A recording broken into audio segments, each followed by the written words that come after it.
when you see what's going on in America, where you see how our favorite media is just being constantly attacked over and over again, our shows, our comic books, our video games, our movies, everything gets attacked because NPCs, SJWs, whatever you want to call them, keeps raining on Twitter. And for some reason, these companies listen to them.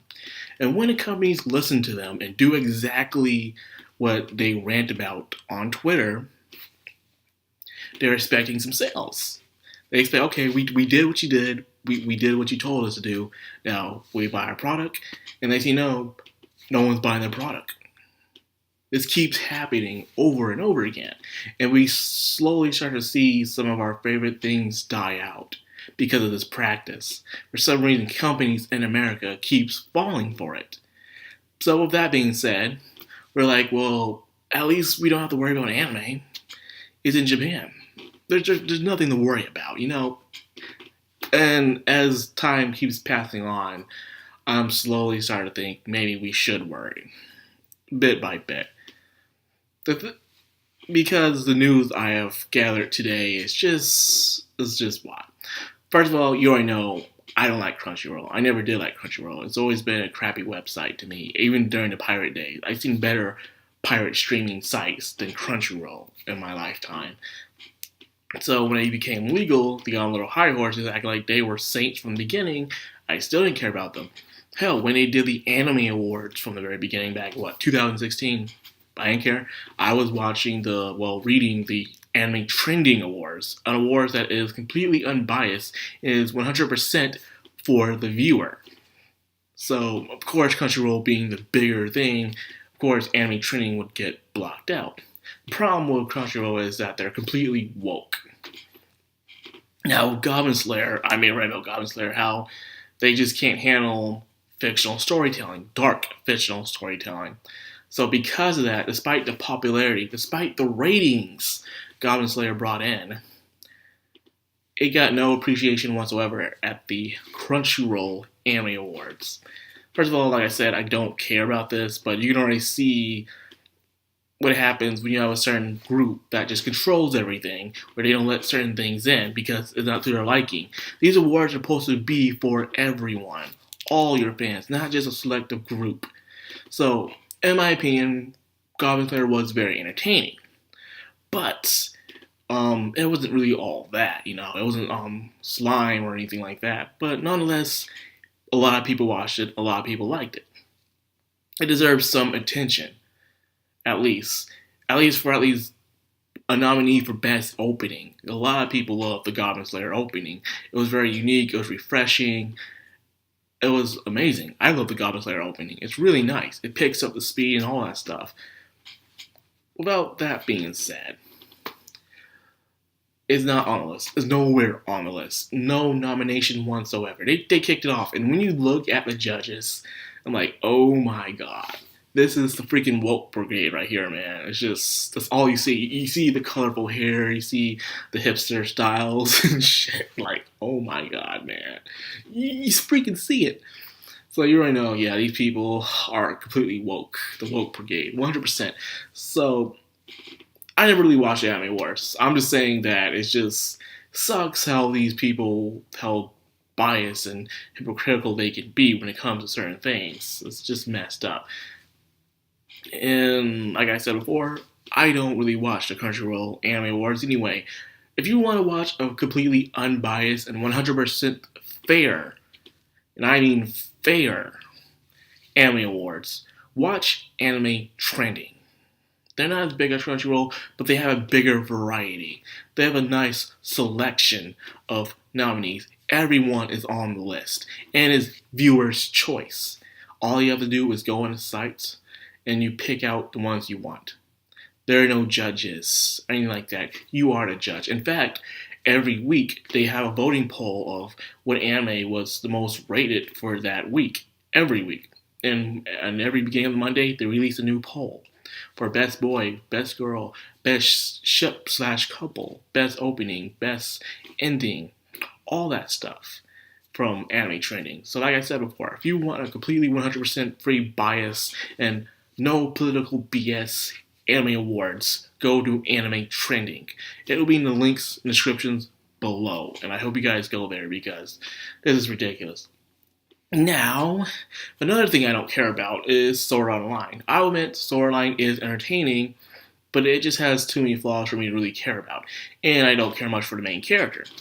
As I said before, in the Mother Rosario arc, where it was more about Asuna and Yuki, I cared more about that than Kirito ever being in it. In fact, every time Kirito was not in Sword Art Online, it was good, such as Gun Gale Online as well. That was good because no Kirito. Nonetheless, the writer came to the West and he heard some wrong input about his work. And he decided to take their opinions into consideration. Because you know what? Maybe he's going to try to change things up. See, look, I don't mind when people want to try a different direction, but you got to do it for yourself and not for the sake of people that tells you what to do.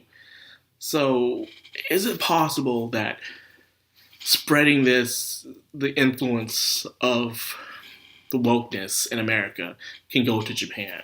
How things are now, if artists, authors, writers start listening to people, the minorities in America, I'm afraid it might happen. It really do. I know we keep saying, oh, it can never happen. Japan don't care about politics. Yes, higher ups don't care about politics. But however, the single writers do.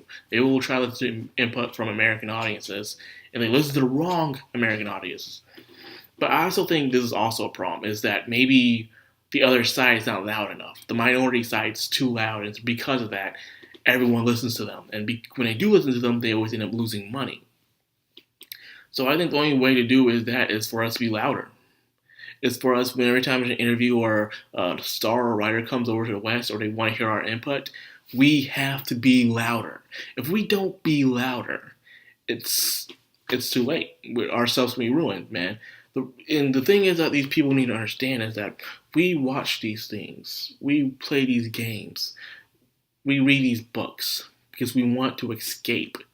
Not just escape realism, but also escape American society realism. Even hell, we even want to escape Americans' fantasy as well. People don't even care about American escapism anymore. People would read comics and play video games and watch movies to escape the crap you see in America. But now, with that going on, is even entering inside the escapism of American entertainment. So people went to Japan to go for their escapement because there was no politics into it. We just want politics out of the stuff because it makes it worse. We didn't read the stuff for us to realize, oh, we need awareness of this. No, we read it, we watch it, we play it because we want to escape it.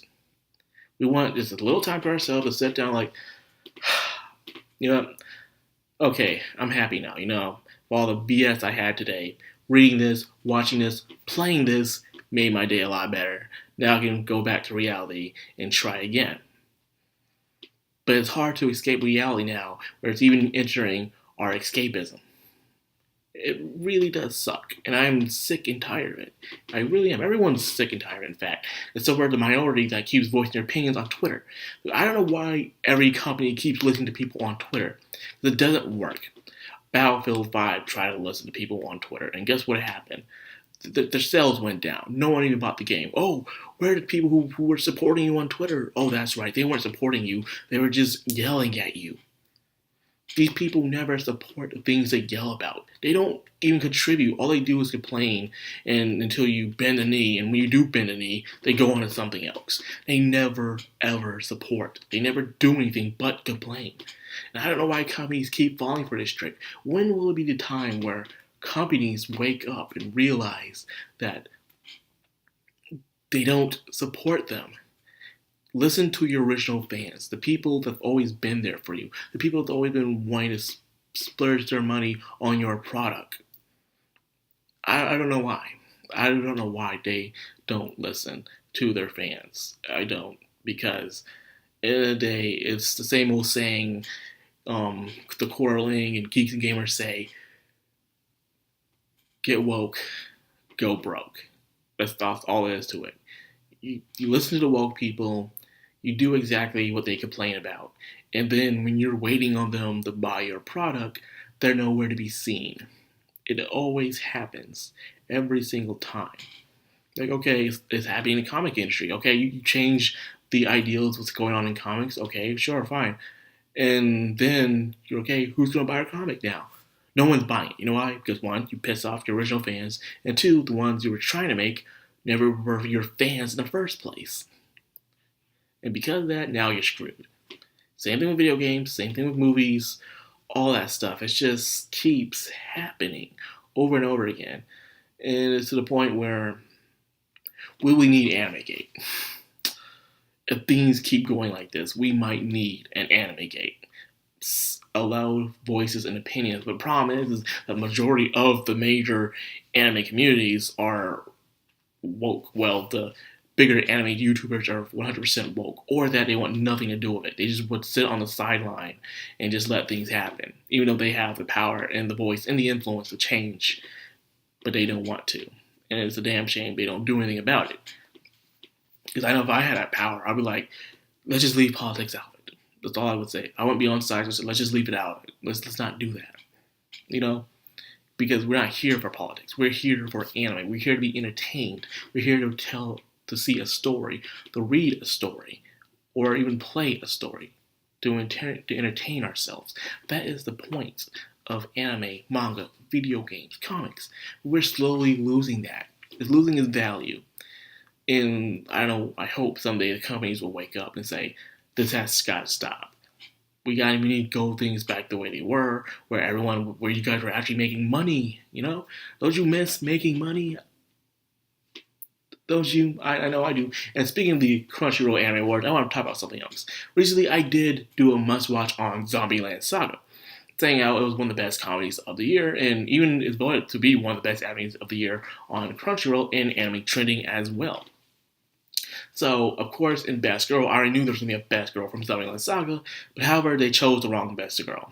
First of all, they chose Lily, the lolly girl. Lily, originally they found out in that episode 8, they found out Lily was actually a dude, but it had a persona of a girl. Lily was a trap. Just like Felix from ReZero, just like that one from Blend S, and plenty of more traps that are out there, but somehow Lily is different. So they put her on the list. Okay, even without talking about that, because Lily is a trap, so why didn't you put other traps on your list before in the past, huh? Anyways, she wasn't even the best girl on the series. She wasn't the girl that everyone was talking about. The two girls everyone was talking about online was one, Tay. She was the first one I want to talk about because the legendary Tai girl, and everyone started making memes about that. Okay, next one was Saki. Saki was the leader. At first, she was a very stubborn, hard-headed, pig-headed girl who wouldn't listen to no one, who knew what it meant to be a leader when it came to being an idol group, but throughout the whole entire show, she matured and she became an actual leader to the point where Tai even started imitating her because she was acting like a good leader. She became a good person at the very end where she started to understand her comrades around her and knew that she had to be patient and think things thoroughly instead of just going head first. She learned to become a good supporting character. Because of that, it was between Tai and Saki. For some reason, they chose Lily. You know why they chose freaking Lily. But anyways, like I said, I don't watch the Crunchyroll Awards. I'm just saying that everything starts somewhere. A cancer starts somewhere. And then it will spread and it will grow. And it will start affecting everything else around it. That's what I'm trying to say. Be careful, guys. Okay? Anyways, like I said before, if you want to see an actual no politics, no bias anime award, go to Anime Trending. Make your vote there, and I can guarantee you it will be unbiased. It is audience choice, and audience choice alone. And that's what I got for this video. I was expecting to make a rant about politics. Why is American politics in Japanese animation? It makes no sense. It doesn't need to be in there. It shouldn't be in there because it's Japan. That's why we go to anime, because it's different. It's about Japan stuff. And that's all we care about is Japan stuff. We didn't get there We're tired of American stuff. American stuff is bad. It's crappy. It's no longer good. There's no good creativity anymore. And when there is creativity, they don't even support it. If they want to do, they keep doing, reboots. They keep doing freaking reboots. Let's just take this IP and make it something different over and over and over again. When they did Full Metal Alchemist, they brought it back. But however, they did it based off the books, 100%. Full Metal Alchemist Brotherhood. Same thing with Hellsing. Same thing with Sailor Moon. And people loved it because it was a better adaptation. They ain't changing. The only thing they changed is that they made more closer to the books than anything else. So good job, Japan. But other than that, don't listen to American audiences. Well, don't listen to SJWs, man. Don't. Okay, I'm tired. Freaking tired of this. Because first I was like, well, he's out of my anime. But now, if this keeps happening, people will probably go back to piracy. More people will drop their subscriptions and they'll go to piracy again. Well, a lot of people already do piracy, it is, but I'm saying even more will happen now because some people really do take this to heart. They really are sick and tired of politics being in their escapism. And once when they see this, they're gonna be like, you know what? I'm tired. I'm tired of this. I'm gonna just start pirating from now on. Screw supporting you guys. Why do I support you guys? You're bringing this kind of practice into your stuff. Just produce the damn anime. That's all you have to do. Anyways, this has been long enough. I'm tired. I wasn't even expecting to make a freaking video today, but it looks like I have to anyways. So now I'm pissed. Anyways, like, comment, subscribe if you do want to, whatever, I don't care. Just share this video or something because this has got to stop, man. This has to freaking stop. Macro Anime, sign out.